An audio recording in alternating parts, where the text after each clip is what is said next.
Viewer discretion advised. It's me, Mikey Pipes. Tuesday, May 10th, 2022. And I hate those big giant carpenter bees. Get the F away from me. But, look at this guy. What are you doing in there? It went in there. I know it went in there. I was about to start singing a song. It's a beautiful day in the neighborhood. A beautiful day in the neighborhood. Let me answer this call. Let me answer this call. All right. Here is an in-ground pool. 14, I want to say 32. I'm not exactly sure on the width, but I know the depth is 14. And I know that because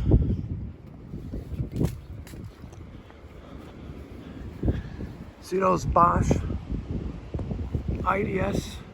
2.0 condensers over there? Well, it's the neighbor. And I installed, and I'm ashamed to admit it, these 3 condensers there. And I already know what you're gonna say. But trust me, the trees used to be smack up against it. And this is the only place, without getting a variance, that I was allowed to install them. But back to the original scheduled program, folks. This is a fiberglass in-ground pool. Correct. One piece. They had a crane and went up and over from the street over there. And they dropped in a one-piece fiberglass pool.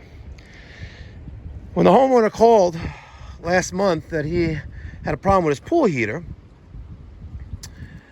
I forgot that how fast time flies, and it's been 7 years. 7 years since he had this installed. But the pool heater is kind of beyond repair. And let me show you what I'm talking about. All right. Now, I've never taken the cover off before, but Daniel has. Get out. Okay. Oof. Got a nice, horrible flame rollout condition right there. See that? Look at it. Horrible flame rollout condition. All right. I don't know if this was present when Daniel was here, but I do know that the pilot assembly was bad, and there's the new one. All right. And we're going to take this out because the homeowner wants to return it. I don't know how successful he's going to be at that, but we're going to take out this 280,000 BTU rate pack pool heater, and we're going to put in this, the Jandy JXI400 with the Cupro nickel heat exchanger, and the Versaflow, exclusively to Jandy. And don't worry, folks, we're going to have a conversation about Versaflow and why, if you're going to replace your pool heater, or you're getting a new pool with a new pool heater, or getting a new heater on your existing pool, why you want the Versaflow option on your Jandy heater. All right, let's start replacing this heater step by step, and let's watch as we go along. All right, first step, there's the gas cock, gas valve, right? That's off. That's gonna remain off until we're done. I also took the liberty of going to the main electrical panel. There's this one. All right. This is by Intermatic. All right, made in Mexico. All right, we turned all the breakers off. We have an outlet breaker, 20 amp. We have a cover, lights, pump, and I'm gonna assume this is the heater, but we don't assume anything, we'll test. But the power is off to the connected fixtures. The fixture is the heater, the fixture is the pump, the outlet, what have you. Now that the power is off, and we're right here, so I don't have to worry about locking it out. We're right here, and there's no one else with me. It's just me, myself, and I. Me and this Ray Pack, me and my Veto, me and the Jandy JXI400, and me and my appliance hand truck. Okay, we're going to disconnect the wiring. So let me get my 5/16. Right. By the way, if you want to know exactly what's in my Veto TPXXL, there's a in the description box of this video. I talk about it. What's in there exactly? With damn it, get the hell away from me! Get out of here! I think I'm gonna hit him with the thing. Get away from me. We have nothing in common, buddy. And I know you're not gonna sting me, but I don't like bees. And you need to go away. Oh, he's going up. Oh yeah, he's up in there. Carpenter bees up in there. Eating. He's eating. He's hungry. He's hungry for that wood. All right. Now, you stay over there, buddy. Don't F with me. Okay? Here is our connections. All right. Let me just make sure it's on. Yep. Now it's on. Everything is dead. We have ground. We have L1. We have L2. And we even got like a neutral. So let's cut all that out. All right, one by one, I cut all the wires, and I took the little ring and I put it back on the whip, right? Because we're going to reuse this. There's nothing wrong with this. It's perfectly fine. My wires are in great condition, and the whip is in great condition as well. So now that the electric is disconnected, we're going to look for a bonding wire. And I don't see one there. I don't see one there. This is the bonding wire. You see this little copper wire right here? That is generally one continuous piece of wire that goes to the pool. It goes to the connecting fixtures, you know, so it should have a bonding wire on the heater, but I don't see one. We have one for the pump and any other accessories that use power, like this salt cell, right? And even that looks like a light control. So they'll have, and it's usually one continuous wire. I think that's maybe a thing of the past, because I see just they bond it together there. See? So I'm gonna open up the relief valve, which no bueno. Yeah, it's definitely toast. She's toast. All right, we're going to loosen up the unions. Look at that. See, one-handed. Look how easy I did that. Man, I am just super strong like Hercules. Let's see if I can do that again. Oh, did it get me? No. Ah, yeah. I'm trying to got skills. Now, get the fuck out of here. Goddamn bee. Get away from me. All right, this is in. Oh, man, I don't like bees, bro. Fuck away from me. Man, there's a few of them. They're going crazy. They're going crazy. Don't mess with me. Get out of here. Fuck out of here. You know what? It's not gonna end well for you, buddy. Oh my God, they're attacking me. They're attacking me. Let's see, do I have... Oh man. I don't have my spray. Pan spray. You know, I'll get them with the evaporator rinse. They want to mess with me. They're getting blasted with new Calgon. Evap foam. No rinse. Yeah. Don't mess with me, bees. Let me do my job. You can do your job gnawing into this guy's wood. All right? But don't mess with me. You're going to get it. Don't make me get it to give it to you. Don't make me give it to you. All right. I sprayed his hole. Hopefully they leave me alone. Carpenter bees, man. Let me do me and you do you, okay? I'm not here to mess with you. I'm here to get my job done. Don't get the fuck out of here. Look at this. You'd be like, oh my God, Mikey Pipes is like a pussycat. Get the fuck out of here. Come on, man. Bounce. Don't you know I got things to do? It's not gonna end well for you. I'm telling you. You know what? Fuck out of here. Viewer discretion is advised.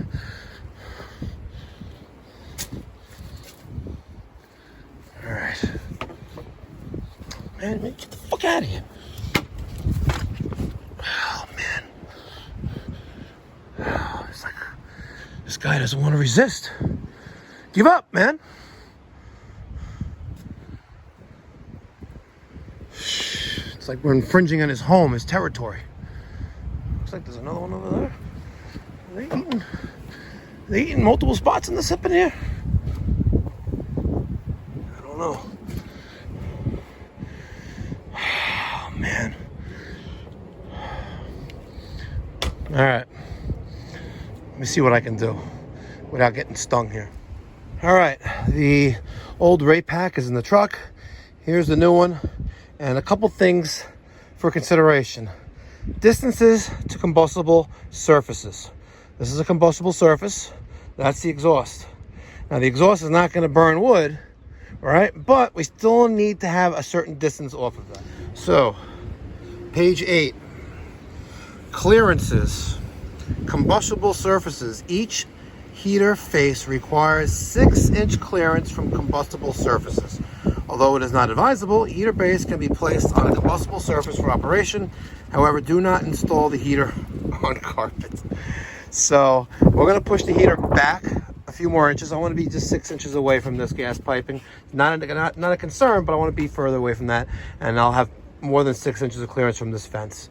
So we will be good to go. If you notice, the inlet piping, which is running right behind the heater, the pool pump, I cut that back. We're going to slide this back a little bit. My inlet is going to go right to the top, right there, and my outlet is going to go right there, and I'm going to put on the elbow that Jandy gives us, which is right here. All right, I'm going to put that in right there. All right, and we may have a little bit of a tight spot there, a tight squeeze, but I think we'll be able to get it. All right, I'm sorry, I haven't been recording much, but let's review what I did so far. I had to move over the salt cell, right, because my check valve was like past the outlet elbow, that long sweep elbow was past there, and I didn't want to start playing around with this, so I cut this elbow off, which is right here, and I spun it right there. All right, so I put a new elbow here, turned it 90 degrees, and then I put another elbow and reconnected the salt cell. Came across, went up, this is all existing, right? This is the return piping, right? So I came out of the outlet side, right? Watch for the arrow, and I come up and across. So there's my discharge out of the heater. Coming into the heater, I threw a coupling there, an elbow, elbow, elbow, and right into the top inlet port of the heater. Now, I wasn't paying close attention. I didn't really feel like reviewing video. I knew I could easily identify what was wired here. So let's look at the breaker. All right, we're using the red and the blue. All right, there's the heater. We're using the red and the blue for L1, L2. I'm using the ground, the green, which goes to the ground bar, and neutral is going to the neutral bus, but I don't have a neutral in here. I just have a ground. So I fed the wires through the side knockout, connected it, brought the wires into the electrical compartment, and I used my 2-wire Wago connectors. These are the Wago 221s. If you guys have never seen this before, these are wire nuts on steroids. They are far superior, and as long as you're using genuine Wagos, right, you'll be good to go. Literally, you'll be good to go. It makes it a very, very nice job. So all my wiring, I fed into the electrical compartment, hooked up my ground, hooked up my L1 and L2. And one thing to notice is that, you see this little card right here? Right there? Right? This is a power interface card. So I could, and it comes wired, field wired for 240 volts. Factory wired for 240 volts. So if I was only 110 volts, I'm going to flip this card around. And as you can see that? It says for 120 volts. So if I was using 120 volts, I'm going to cut that little wire, that little zip tie, flip around this card, shove it back in, and now I'm good for 110 volts. The only thing left to do right now, I'm going to resecure the cover, all right? And we're going to spin this gas T over and then line up with our gas right there. Easy peasy. All right, I've secured my cover, front cover, to the JXI. I secured my panel cover. Let's turn the pump on. All right, it's gonna prime. And one of the first things we're gonna do, once water is properly flowing through the pool pump, which is almost, wait for it. There we go. Wait for all those bubbles to disappear. Then we know we're at full speed. All right. Getting a lot of air out through the heater. A lot of bubbles there. Okay. That'll clear up momentarily. So one of the first things we're going to do is we're going to check all of the joints for any leaks. So that's the union, that's this connection, this 90, that one, so on and so forth. All the ones. And don't just stop there. Check everything. If you see a leak on your customer's equipment, make them aware. And again, you may be there just to repair or install the new, get away from me, you damn you may be there just to install a new Jandy heater or a repair, but if you see a leak, make the customer aware of it. All right, again, if I had a leak on the pump or the filter, it's not my responsibility. Again, it was leaking before I got here, but make them aware. Maybe you could take care of for the customer while you're there if it's in your capability and you have the proper materials to do so. All right, let's talk about flow, okay? Very important to talk about flow. And we have three components here, right? We have the actual sand filter, and this may be a DE filter, but I'm not that familiar with it. We can look at it. Doesn't really tell me much. All right, but let's see if we got any. Get some air out of there. Okay, good. This may be a sand or maybe a DE filter. Okay, so let's take a look at what's going on here. Okay, here is a three-way valve. Right, but right now it's being used to divert water. So here is water coming into, I'm pretty sure it is coming in from the pool skimmers, right? Maybe even skimmer and then main drain. Should be a main drain there, but we have two coming up, right? And this will allow me to divert more water from a skimmer or more water from the main drain, and that's brought into the pump, right? Now, one of the most important things you want to do is, before you try starting this up, you want to fill this reservoir with water. So make sure the pump is off. You undo these nuts, spin off to the side, lift up the cover, fill this with water, a garden hose, whatever, 5-gallon bucket, quickly close it, and then turn it on, right? So water comes through the pump, and this is just nothing fancy. This is not a variable speed. This is just a 240 volt, more than likely 3,400 RPMs, uses tons of power, tons of amperage. You know, it would be to the customer's benefit to replace this pool pump with a variable speed ECM motor. I have one in my own house, and my electric bill is really insignificant. All right, so we come up here. We have another three-way valve here. It allows me to discharge any excess water, or while I'm doing like a backwash and rinse. Then it goes into the filter, comes out, and then it goes to the heater. Now, you've been waiting for this. This is called the Versaflow, all right? And what this does, all right, this is a great, exclusively to Jandy, you know, Polaris Jandy. If the pool heater does not have a call to heat, this valve will only let water out.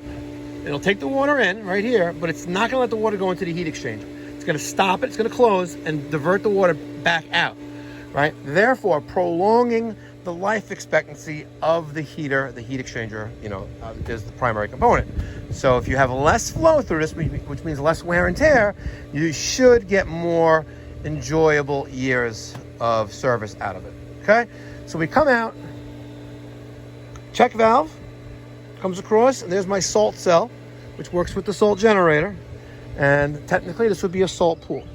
Okay, now, power's still off. I'm gonna turn on this breaker. There we go, power's on. I'm gonna close everything back up, like that. Okay, and it says, you guys can read that, gas heater is off, press pool or spa.